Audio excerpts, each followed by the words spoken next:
Então quer dizer que existe Tantra no Novo Testamento? Sim, e é isso que eu vou provar para vocês. E como diria Lúcifer para Padre Quevedo, eu vou exprovar. Tudo isso no vídeo de hoje no nosso canal aqui no YouTube. Meu nome é Guto Logli. Peço desde já que vocês sigam a gente nas redes sociais. Já deixa o like no vídeo, ativa as notificações, se inscreva no canal, compartilha, faça esse vídeo chegar para o máximo possível de pessoas. E esse vídeo ele foi tema de várias palestras, né, que eu fiz, inclusive presenciais, né, no mercado místico. E realmente houve uma comoção muito grande, porque o pessoal tem uma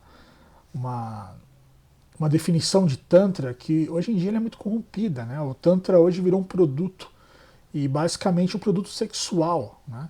Então eu vejo muito anúncio, né, com Tantra com final feliz, sem final feliz, até entender isso, eu falei, demorou para eu entender, tive que perguntar para alguns jovens que esclarecesse esse velho desinformado, desatualizado, realmente do que seriam esses finais felizes. Enfim, entendi, mas se vocês quiserem entender, também dá um Google, facilmente vocês vão entender o que significa final feliz. Se também quiserem deixar no comentário o que significa, deixa no comentário o pessoalzinho mais entendido, a galera mais jovem, né? Assim, com todo respeito, né? Claro, sem ser muito explícito, né? Deixa lá o que é o final feliz, ou final triste.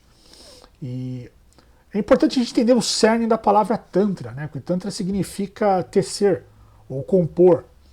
E, na verdade, ele traz em si, né, uma mistura, né, complexa de sabedorias e sistemas, né, orientais, né, diga-se de passagem. Então, tudo é tecido, tudo é composto, né, de uma forma a criar um dogma, uma doutrina dentro, né, do sistema hindu de magia e religiosidade. E é uma ferramenta de união com Deus. Ok.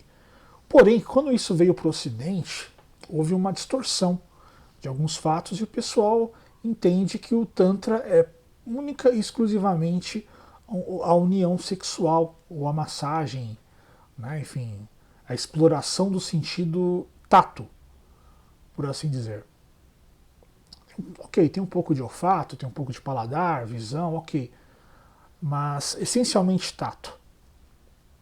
E a coisa é muito mais ampla. A gente precisa entender realmente a visão oriental do Tantra. Eu quero fazer uma série de vídeos sobre magia sexual e é interessante a gente entender a origem desse sistema. Quando veio para o Ocidente e realmente a coisa tomou uma outra proporção, né?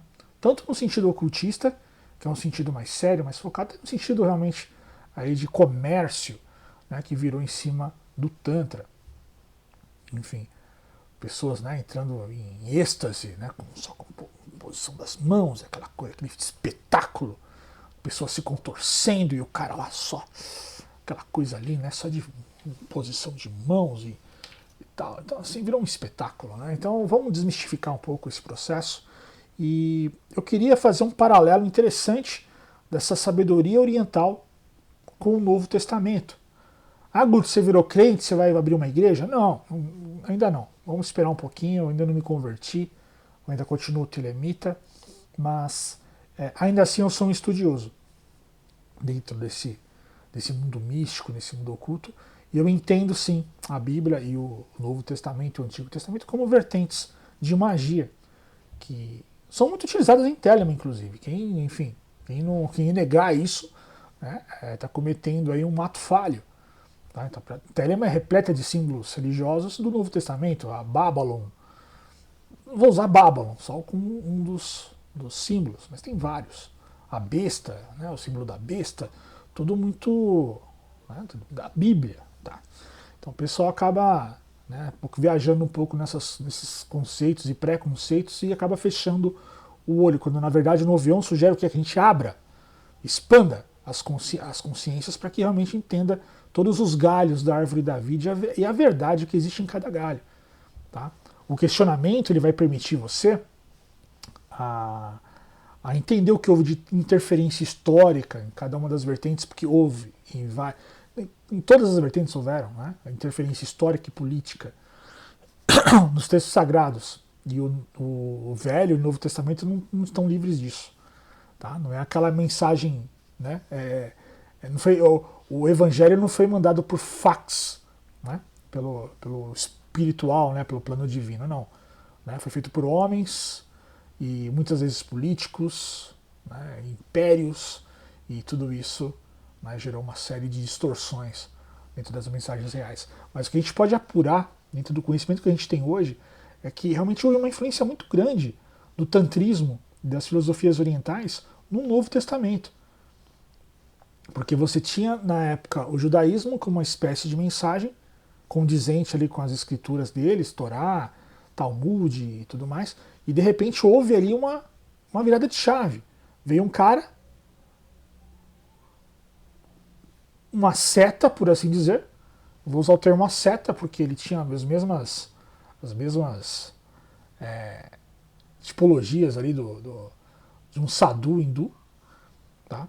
Muitos apócrifos sugerem que entre os 12 e os 30 anos Jesus viveu, né, na Índia, teve contato direto com a Índia, a gente vai analisar isso. Tá? Eu vou trazer aqui questões apócrifas que não são confirmadas e vou trazer também os elementos aí arqueológicos que sustentam essa tese de influência oriental, né, dentro do Oriente Médio. O pessoal falava, poxa, como é possível? Impossível, não teve nada. Teve. Vamos analisar um pouquinho o que teve. Tá? E a gente entendendo a própria história em si, né, como o mundo, né, a macropolítica, né, ela foi criada através das eras, a gente consegue entender as influências de pensamento. Né? Inclusive, assim, quando você tem lá a Rota da Seda, você tem as grandes navegações, não era só especiarias que eram trocadas. Trocavam-se ideias, pensamentos, crenças.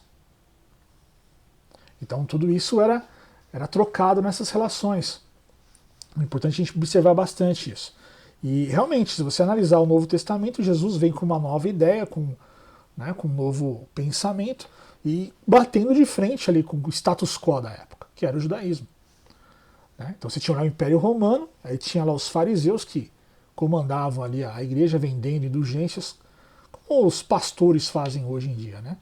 Ganhando dinheiro com religião e poder com a religião, e vem um cara ali pregando totalmente o contrário daquilo ali.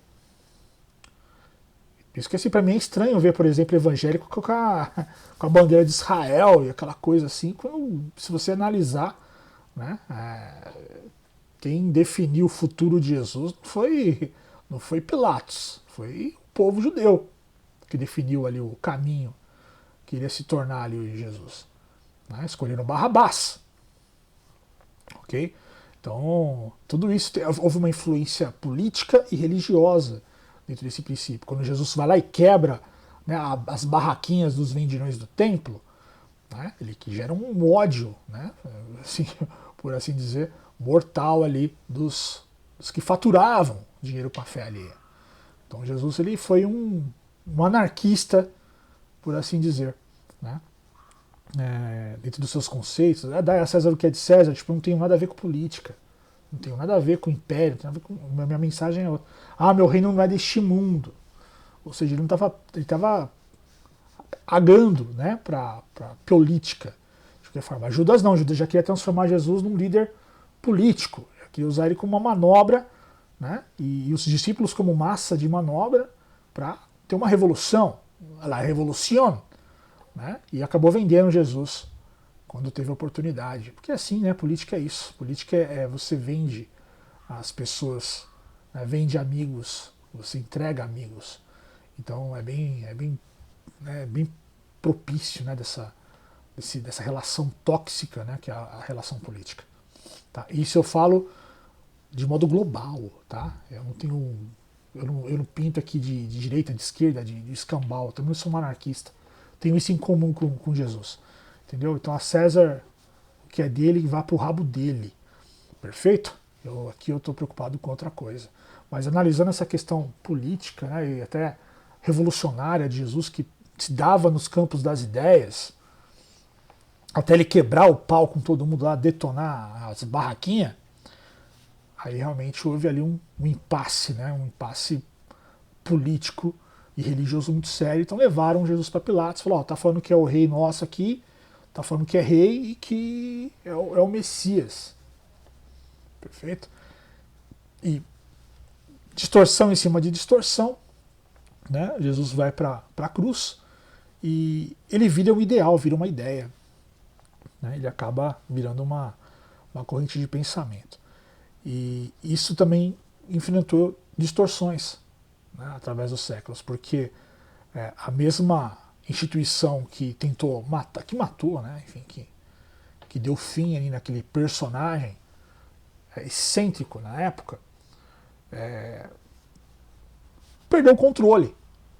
Porque ele ressuscitou como uma ideia, ele ressuscitou como um ideal, de uma certa forma. E aquilo perdurou por séculos, até que Constantino falou: quer saber? Esses caras estão chegando com força aqui, vamos institucionalizar, vamos trazer a política para os ideais desse cara, e esse cara vai servir ao império como uma ferramenta de dominação. Cria-se aí o cristianismo, a religião católica, cheia de interferências. Os romanos não poderiam adorar um homem, não poderiam, né, enfim, eles tinham lá os imperadores, mas os imperadores eram humanos, né, eles não tinham adoração de altares, tal, era só aquela coisa ali de imagem e tal.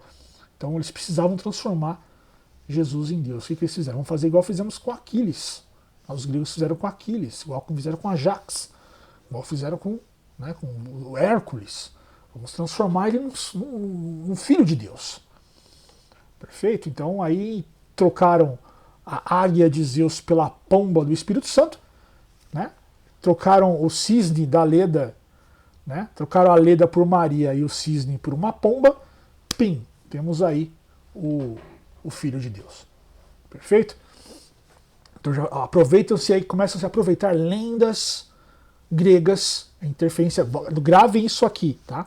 Interferências gregas dentro do cristianismo. Então foi a primeira interferência, né?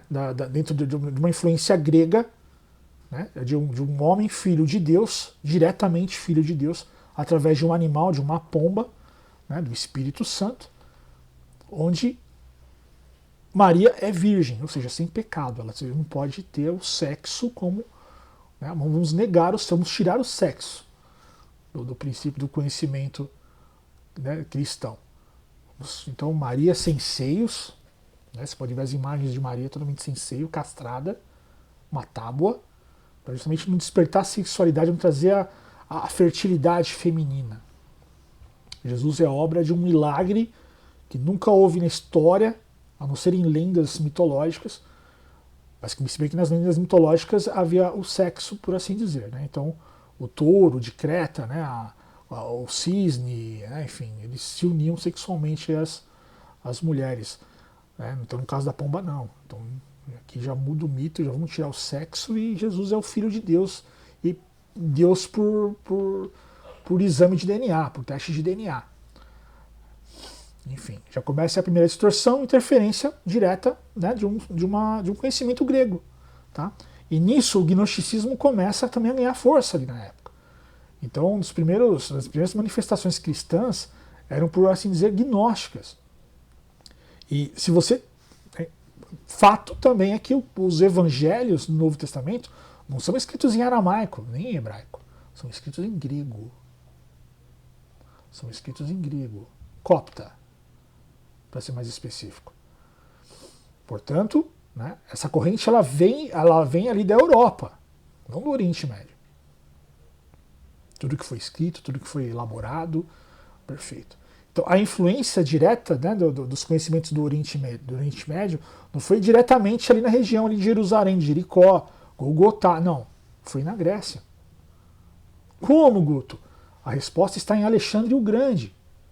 Alexandre dominou toda a Ásia. Ele foi o maior imperador da Terra durante o tempo. Então, ele, além de ser um imperador que dominava as regiões, ele preservava o conhecimento de cada uma das regiões que ele dominava.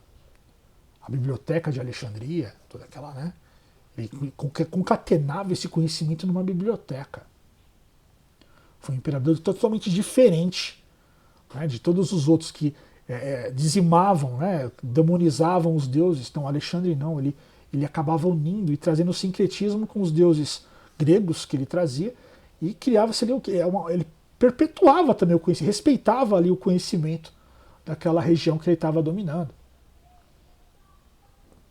Alexandre é um grande líder. Tá? Pode gostar dele, pode não gostar dele, enfim. Mas realmente ele fez um processo de expansionismo absurdo, como nenhum outro. Talvez o mongol, né, Gengis Khan, mas Gengis Khan ele dilacerava tudo, destruía tudo. Mas no caso de Alexandre, de uma maneira construtiva, ele ia agregando. Muitas vezes não tinham nem batalhas, ele simplesmente chegava. Agora é meu. Perfeito? Então, assim, ele não só preservou as culturas nas quais ele dominou, mas também o que? Proporcionou uma inter-relação. Porque a partir do momento que ele chega na Índia, ele tem acesso aos conhecimentos orientais do hinduísmo, aos sadhus, aos gurus dali. E ao norte da Índia ele faz um reino, né, greco-báctrio, né? Instaura ali uma região ali, né, com influência grega. E isso se comunica. Ele cria canais de comunicação. Esse conhecimento, né, do reino báctrio até a Grécia, ele se comunica. Então esse conhecimento ali começa a ter o que? A influência, né, no gnosticismo. Que quando obtém ali o conhecimento, né, do cristianismo, a coisa vai se misturando. Isso através dos séculos é influência. Isso vai se perpetuando, porque essas influências, conforme elas vão se repetindo, elas vão ficando cada vez mais, né, explícitas. Tá?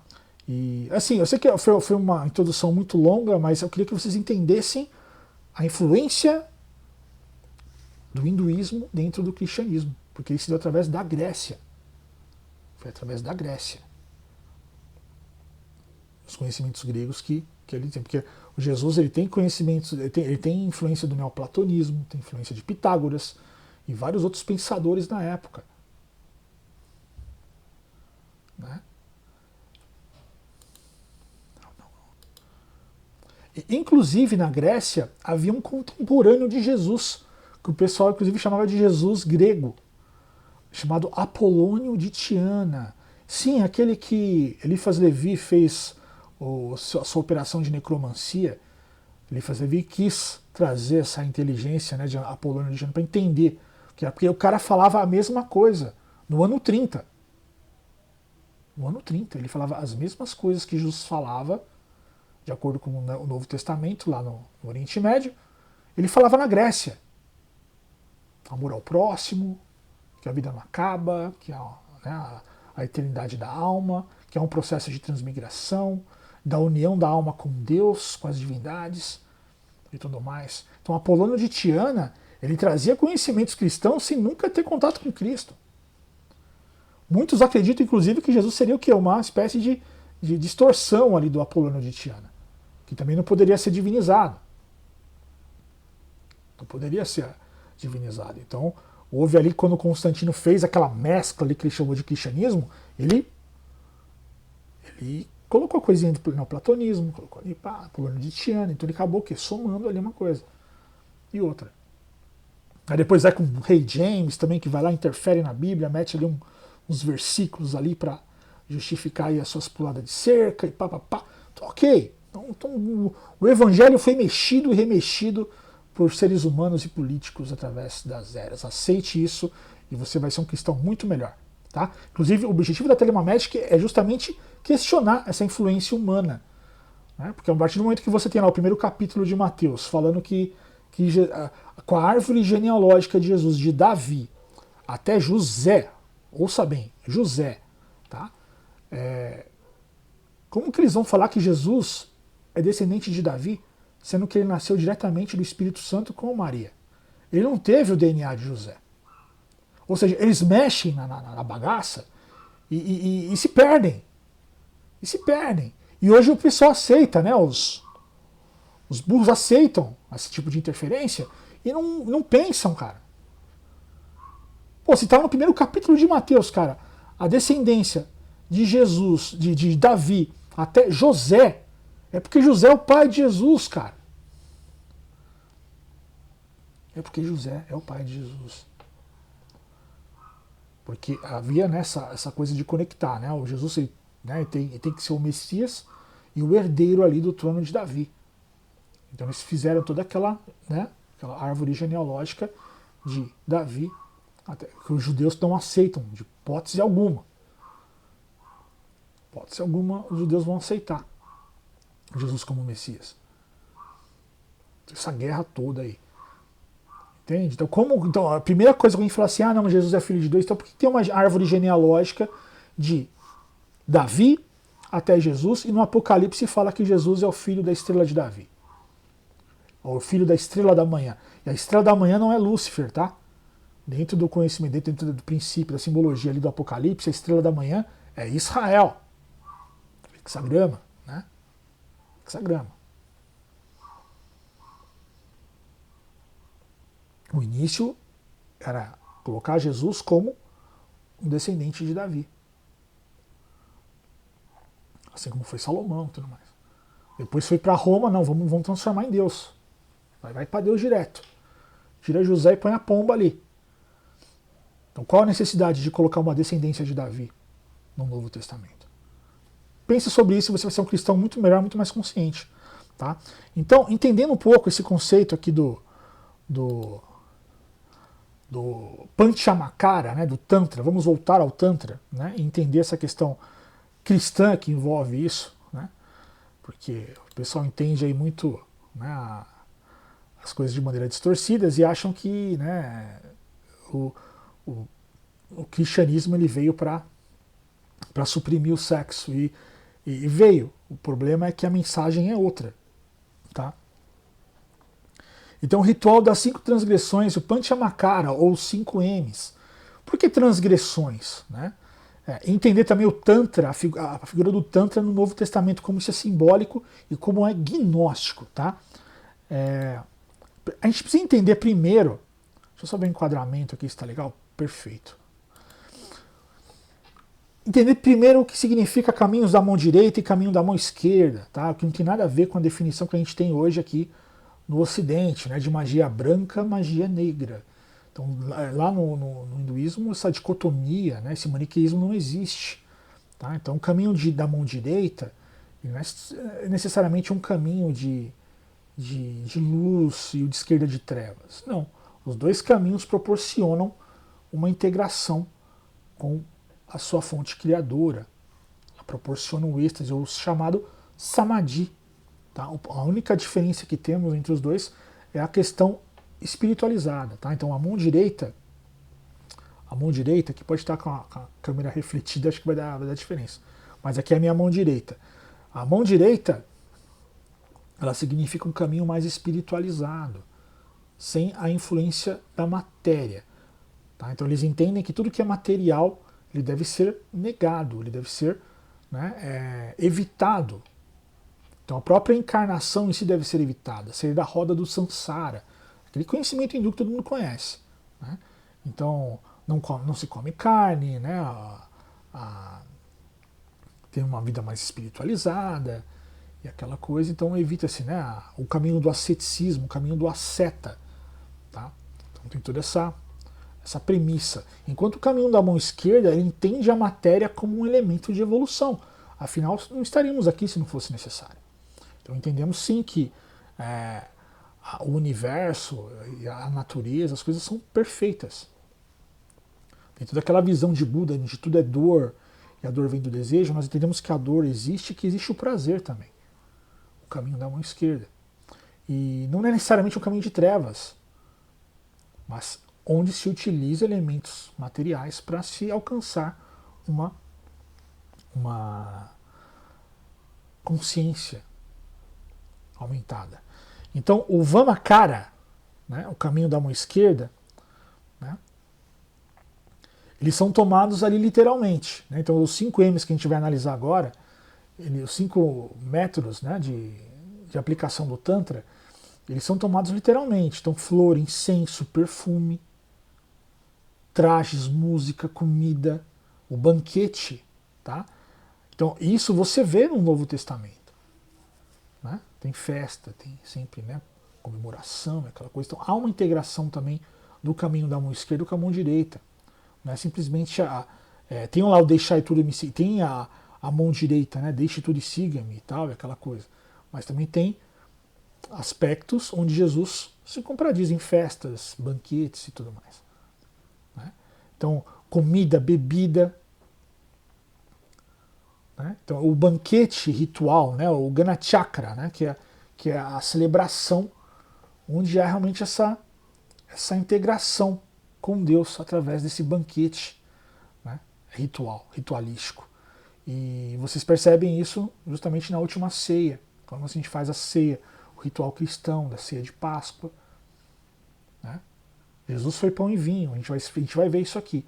Mas quando você faz o ritual da Páscoa, que também é um ritual pagão, por assim dizer, há esse banquete ritualístico, representado pelo peixe, o bacalhau, o vinho, papapá, bababá.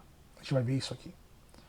Então, se você for observar o Tantra, você vai ver que é basicamente uma ceia de Páscoa. Basicamente. Então, o Vamakara, ele é o caminho da mão esquerda. E o Dakshinakara é o caminho da mão direita. Eles são interpretados, esses 5 M's, de maneira simbólica e metafórica. Tá?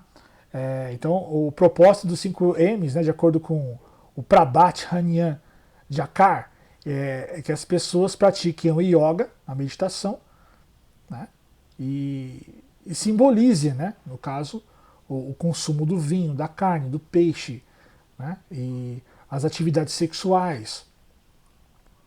Né, porque o caminho da mão esquerda, ele entende que numa relação sexual você pode emitir fluidos. E o caminho da mão direita fala que você tem que reter ele, para que você desperte a Kundalini e eleve aí a seu estado de consciência. Então, o Vamakara, que é o caminho da mão esquerda, ele entende que não, você pode. Se o fluido foi feito para ser emitido, ele deve ser emitido. Então tem lá a gnose do Samael A1 que fala que não pode, aquela coisa toda, né, que você vai para o inferno, que é, né, a queda do Adão foi por conta da emissão de fluidos e tudo mais. Então tem toda essa visão que é do caminho da mão direita, que permeia, né, hoje em dia no ocultismo com a Rosa Cruz, com a gnose do Samael A1 a eubiose, teosofia e tudo mais. Enquanto outras praticam mão esquerda e mão direita, como o Telemann. Utiliza os dois. Telemann da mão esquerda. Não é. Tem dois. Eu vou fazer um vídeo depois falando sobre a magia sexual telêmica. Então vocês vão entender um pouco por que é duplo, tá? Então quem fala que está falando que é mão esquerda tá equivocado. Tá bem equivocado, tá? Há vertentes que praticam somente a versão da mão esquerda, né? O sufiranismo, satanismo e outras coisas, tá? Mas não é para o bem ou para o mal, não. É o que é material e o que é espiritual, tá? Mudem esse conceito. Mudem esse conceito. Ninguém faz o caminho da mão esquerda dentro da yoga, do tantra, para prejudicar alguém. Não. É um método de utilização de meios materiais, elementos da matéria, como comida, bebida, o sexo, né, enfim, tudo mais, para transcender a consciência. Perfeito? Então, voltando, né, só contextualizando. Então, mão esquerda utiliza bebida, comida e emissão de fluidos, enquanto a mão direita usa meditação, alegorias, pranayama, né, e a atividade, né, a não emissão de fluidos. O fluido ele é retido. Ok? Então, o primeiro M dos 5 M's das transgressões, né, dentro do Tantra, é o Madhya Sadhana, que é o vinho. Tá? Então, a visão o Vamakara, né, da mão esquerda, é o consumo do vinho. E, Guto, mas o vinho é do mal, o vinho é materialista. Então você tem lá, João, dentro do Novo Testamento, João 2, né, o livro 2, de 1 a 11, transformação de água em vinho. Qual foi o primeiro milagre de Jesus? Transformar água em vinho. Eu fico me perguntando qual a intenção né, de um Messias para provar o seu poder, transformar água em vinho numa festa. Só para mostrar o poder? Foi ego? Ou foi uma simbologia gnóstica do Tantra inserida ali naquele ensinamento? Responda vocês, deixa nos comentários. Vocês acham mesmo que Jesus, dentro da sua proposta, dentro do seu pensamento, né, da sua consciência crística, ele iria transformar água em vinho só para se aparecer?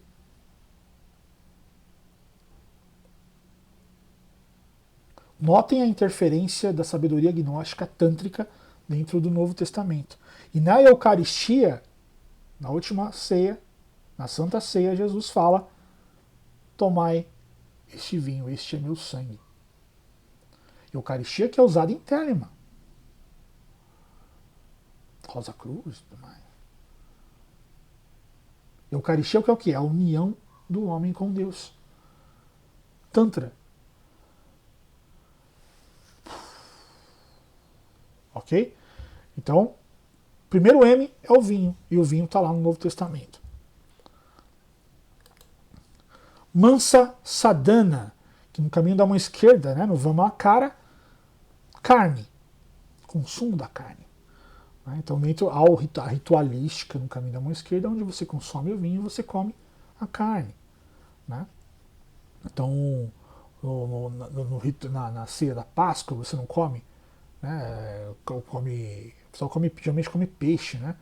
Mas tem pessoal que come cordeiro, outros animais, tal.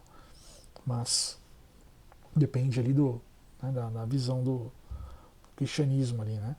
Mas você tem um banquete ritualístico com uma proteína ali.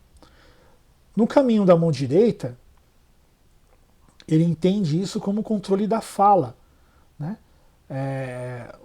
Existe um pranayama onde você pega a língua e você coloca no céu da boca, como se você fosse engolir a sua língua, e você respira pela boca.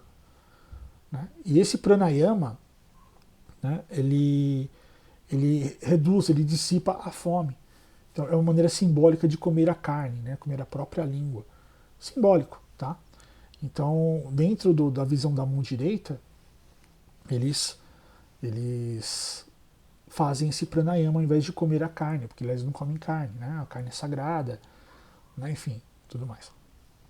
E Mateus, ele faz uma referência a isso, né? Em Mateus, né? Jesus fala que o que contamina o homem é o que sai pela boca, não o que entra. Quando ele é questionado pelos discípulos sobre o jejum, né, da Páscoa. Entende? Então, Jesus já dá uma quebrada de pernas, né, nos fiéis ali, quando ele é questionado. E dentro da Eucaristia, o pão toma ali a visão da carne. Tomai este pão, eis a minha carne. Né? Só uma voltinha aqui que eu esqueci, galera.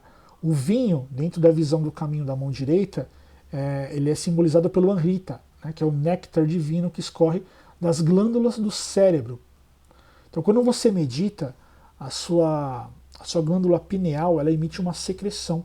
E essa secreção, isso é científico, essa secreção ela equilibra todas as outras glândulas. Então, por isso que quando você faz a meditação constante, diária, o seu corpo ele se fortalece, ele se revigora. Há um processo de cura. Então, essa essência sagrada, né, esse néctar divino que é emitido pela glândula, né, pela pineal, ela equilibra todo o corpo. Inclusive a ciência está estudando a finalidade dessa secreção, que ela só é emitida realmente quando há essa alteração das faixas cerebrais, né, de beta para alfa, alfa, teta, de maneira consciente. Entende? Então é tudo tem toda uma referência. Dá para você praticar as duas mãos. Não precisa ser só, né, mão esquerda, só mão direita. Nada é taxativo. Há um caminho do meio para ser seguido. Né? Então, voltando, Mansa Sadhana é a carne. Então, o simbolismo dentro do Novo Testamento está na Eucaristia, da Santa Ceia, onde Jesus dá o pedaço do pão, e esse pão simboliza a carne dele, e, no caso, também o questionamento, né, dos judeus perguntando sobre o jejum, e Jesus fala que o que contamina o homem não é o que entra, mas o que sai pela boca, ou seja, Jesus dá a visão dos dois, das duas mãos dentro do Tantra. A importância das duas mãos dentro do Tantra. Beleza? Matsya Sadhana, que é o peixe, dentro da visão do caminho da mão esquerda. Peixe. Tá? E dentro da visão da mão direita, ele simboliza os canais Ida e Pingala, né, que tem o corpo humano, você tem o meridiano, né, o canal do meio, né, e Ida e Pingala, fazendo o movimento do caduceu, as serpentes do caduceu. Olha a influência. Olha a influência oriental dentro da mitologia grega. Ida e Pingala. E quando eles se cruzam, eles fazem, né, esse movimento espiralado, inclusive quando eles se cruzam em cada um dos chakras, né? Ele vai se cruzando. Ele faz um formato de um peixe, por isso que chama. Então, o caminho da mão direita, ao invés de consumir o peixe, eles fazem a respiração alternada, né? Das narinas, para você energizar esses dois canais, utilizar, excitar esses dois canais, de modo a destravar qualquer tipo de energia parada, né? E promover a circulação da energia do prana pelo corpo de maneira plena. Tá? Mas no caminho da mão esquerda há o quê? Um banquete ritualístico onde se consome o peixe.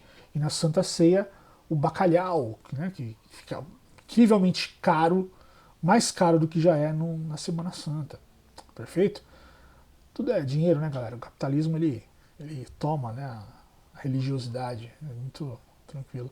E em João 21 tem a pesca milagrosa, né? Jesus chega lá no barco do Simão, os caras voltam sem peixe, e Jesus fala assim, não, vamos lá, vamos pescar. Ah, tá, você não é pescador? Então, vamos lá, vamos lá. Aí Simão vai, Jesus fala, pode jogar a rede aqui.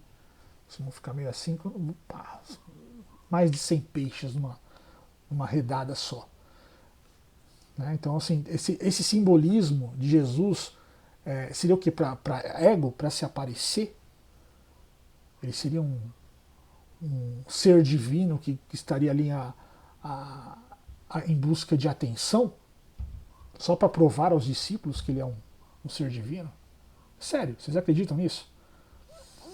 Deixa nos comentários se faz sentido para vocês. Tá? Isso, para mim, na minha opinião, é uma inserção gnóstica tântrica dentro do simbolismo, né, dentro da mitologia de Jesus. Ok? Mudra Sadhana, o grão, é o uso dos grãos. Né? Precisa usar lentilha, né, na Sexta-feira Santa.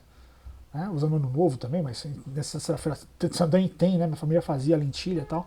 O uso dos grãos, né? O simbolismo da Páscoa, da prosperidade, da fartura, né? Da colheita. Tá. Então, dentro da mão esquerda é consumido o grão de maneira ritualística.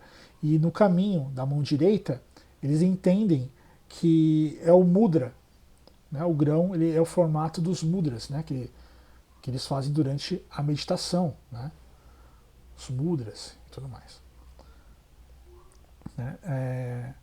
Inclusive, há um mantra também, que são mantras silábicos, chamados Bidi Mantra, que é o mantra semente. Tá? Então também tem essa utilização dentro da mão direita, você utilizar os mudras e os mantras, né, os mantras sementes, que são mantras silábicos. O Om, por exemplo, é um Bidi Mantra. Tá? O mantra dos chakras, né, Lam, Van, Ram, Yan, An, Aum. Então são mantras silábicos, são mantras semente. Perfeito? Então a mão direita utiliza ao invés de consumir grãos. E em Marcos temos a parábola famosa, que é a parábola do grão de mostarda, que fala que o reino dos céus é semelhante a um terreno fértil, onde se você planta um grão de mostarda, ele nasce, por mais pequenino que seja, nasce uma árvore frondosa. Né? Então é mais um exemplo aqui, né, da interferência gnóstica tântrica dentro do Novo Testamento. E para finalizar, nós temos o Maituna Sadhana. Ó, a gente analisou 4 aspectos do Tantra. E hoje em dia o pessoal só pensa no Maituna. E hoje o Tantra virou sinônimo de Maituna, o que é um erro. O Tantra é muito mais amplo, muito mais complexo. né, essa união, né, divina, ela é muito mais complexa. Então, o Maituna, ele é a união sexual e a massagem também. Né? Então, quando você tem Jesus curando com as mãos, né, é uma espécie de Maituna.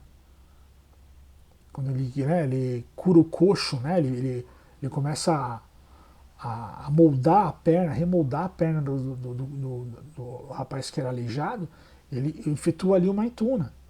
Não sexualmente, tá? Mas é a massagem. A cura pelas mãos. Mas dentro do caminho da mão esquerda é o ato sexual. Tá? Então, dentro do caminho da mão esquerda, o ato sexual com a emissão do fluido. Vocês me entendem, tá? Não vou deixar, né? Deixa muito claro para vocês aí. Enquanto no caminho da mão direita, retém esse fluido para a elevação da Kundalini. Ele é retido. Tá? E dentro do Novo Testamento, isso foi suprimido por completo. Você não encontra referências ao Maituna, a não ser a cura pelas mãos, a referência da massagem. Tá? Mas nos apócrifos você encontra o Evangelho de Filipe, é um evangelho do século III, né?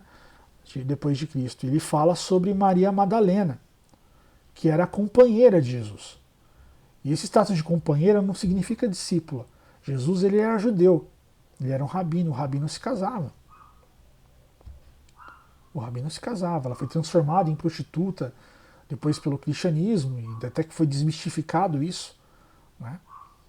Ela perdeu essa conotação pejorativa e ela passou a ser a companheira de Jesus, reconhecida como, inclusive a palavra grega para companheira é koinonos, usado para esposa, companheira. Então Jesus sim, ele tinha sua parceira sexual. Ele era um homem com aptidões, né, divinas e tudo mais, mas cujos milagres que ele supostamente teria feito, na verdade, são instruções simbólicas de uma doutrina muito maior, na qual o Oriente Médio não estava preparado, no qual também a comunidade romana não estava preparada, no qual as religiões hoje, evangélicas e católicas, não estão preparadas. Chamada Tantra. E isso se perpetuou no Ocidente através desses símbolos. Tá? Eu espero que vocês tenham gostado, né, desse vídeo.